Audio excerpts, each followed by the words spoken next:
This is the map published by The Guardian on the 30th of January, showing the extent of the destruction wreaked in Gaza by Israeli bombardment since the 7th of October last year.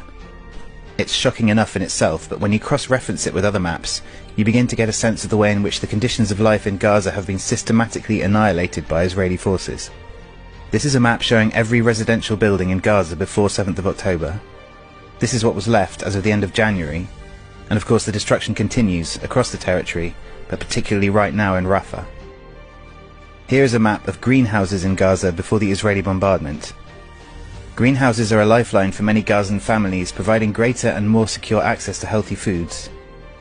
This is what is left of those now, and of course without a functioning water supply, even most of these have been rendered unusable. Also, in terms of food security, here are Gaza's warehouses before the Israeli carpet bombing, and what's left. This is a map of tree crops in Gaza before the destruction began, including fruit trees and olive trees, which have provided food for residents and been among Gaza's major exports. This is what currently remains undamaged. This map shows all private schools, Palestinian Authority schools, UNRWA schools and universities running in Gaza before the 7th of October. And here are those that haven't yet been destroyed.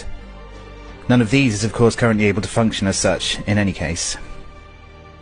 Here is a map of major health facilities in Gaza before Israeli forces began to attack them, including prenatal facilities, mental health facilities, clinics and hospitals. And here is what remains.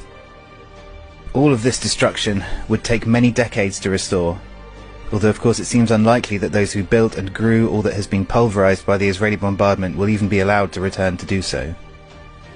One prominent feature of this map emerges when you subtract the destruction caused to built-up areas, which have been more or less annihilated.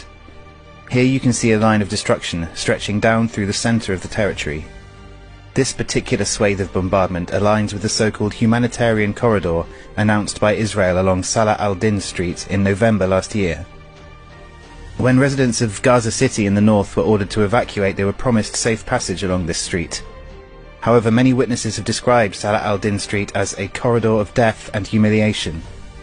Civilian convoys and vehicles have been repeatedly bombed and targeted, and testimonies from dozens of witnesses collected in Gaza by journalist Tarek Hajjaj describe Palestinians having been summarily executed and killed by Israeli snipers, including children, their parents ordered by their murderers to abandon their bodies by the side of the road. According to the testimonies, people were made to crawl on their bellies through checkpoints, forced to undress and descend into pits filled with dead bodies, sometimes to be shot, sometimes to be released, among many other horrors. The street is littered with the bodies of men, women and children in various states of decomposition.